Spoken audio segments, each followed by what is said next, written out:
over men and women. She thought of him, Joseph Mardell, the greatly sought after, and hers, with complacent affection, glancing up consciously at the branch of mistletoe which was entwined with the square glass lamp that hung over the front door.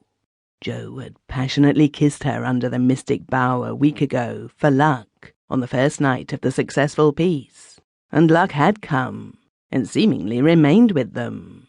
The booking was splendid, and they were rehearsing a more serious play that was to follow the Christmas jollity.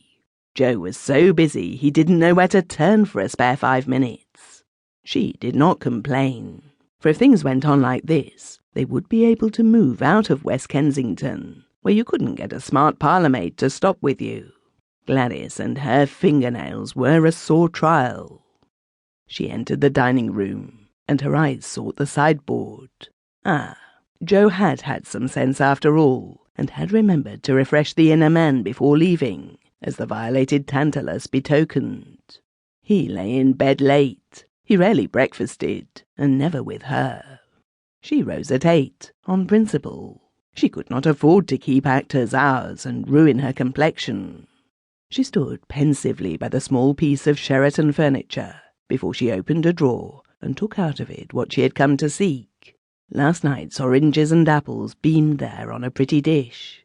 Jo's cigarette boxes, flung about, needed tidying up. The presentation's silver bowl, given to Jo by his fellow actors on the occasion of his first marriage, shone in the centre with dignified lustre. They had chosen something quite different to present him as a memento of his second venture. That was in her room.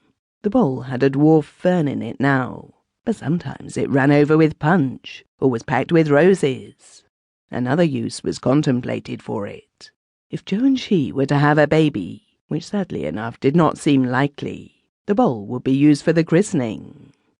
Mrs. Mardell took a pretty little check duster out of the drawer and went upstairs to her drawing-room on the first floor.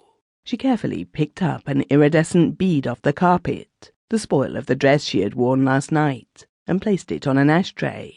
She then proceeded to rub up the several minute objects on her silver table, wishing heartily that she could afford to have them lacquered, and thus dispense with her daily task. So occupied, she looked wholly pretty, and half domestic, a little soubrettish, like those neat-aproned maids who flutter about a stage scene and usher in and lay the tables for tragedy. There was no harm in Florence Mardell. She was a smart, novel-reading, sandown and Ranelagh-going woman, easily dressed, easily amused, a little detached perhaps in her interests, and careless of the more serious issues of life, but quite willing to stimulate and assume social crazes as they came up. She played a good game of bridge. She glanced at the deep reviews as well as the Windsor and Pearsons, and improved her mind on the slightest opportunity.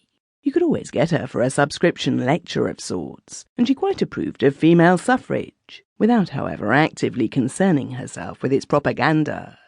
She never fagged. She was always beautifully dressed in a severish, strapped, mock-manly style, and could wear successfully the very largest hats when they came in. She had been the widow of an officer, and had lived at Wimbledon in a big, dull house, standing in its own grounds. She had first set eyes on Jo Mardell, playing a strong Macheath in the Beggar's Opera, to the most ineffective Polly Peachum of Julia Fitzgerald. Miss Fitzgerald was his wife.